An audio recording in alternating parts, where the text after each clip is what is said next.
Browns are at odds of 220 to 1 to win the Super Bowl. Their 2016 season win total sits at 4.5. Their odds to win the AFC are plus 10,000, and their odds to take the AFC North are at plus 3,187. In 2015, the Browns went 3-13 straight up, while going 6-10 against the spread, and they went 8-8 on the over-under.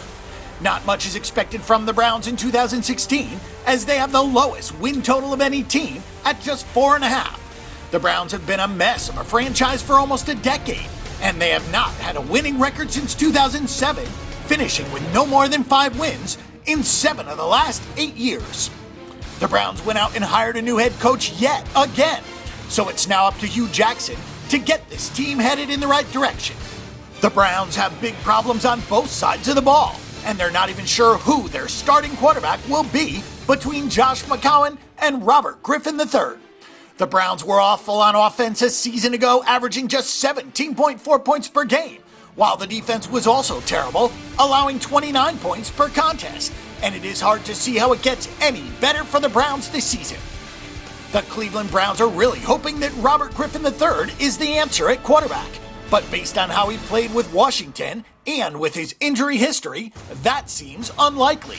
It won't help that the Browns no longer have Alex Mack in the middle, and they also lost wide receiver Travis Benjamin to San Diego.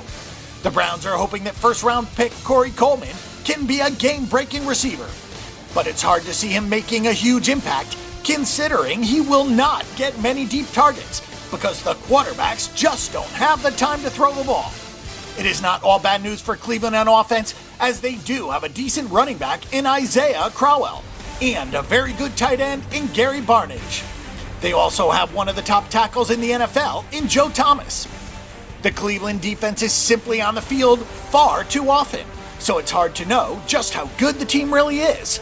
The Browns spent most of their NFL draft picks on defense as they look to upgrade on that side of the ball.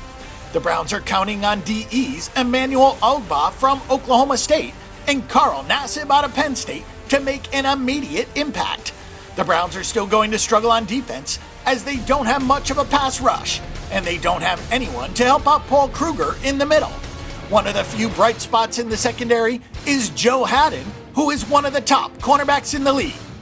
The first 4 games of the season will decide if there is any hope at all for Cleveland in 2016, as they simply have to win at least one of their first 4 games, as they will visit Philadelphia, host Baltimore, travel to Miami, and then visit Washington. If the Browns go 0-4, then they could very likely finish with a 2-12 this season. If they can get some positive momentum going early on in the season, then perhaps they can win 5 or 6 games. But that is the optimistic view of this team, as 3-13 seems much more likely.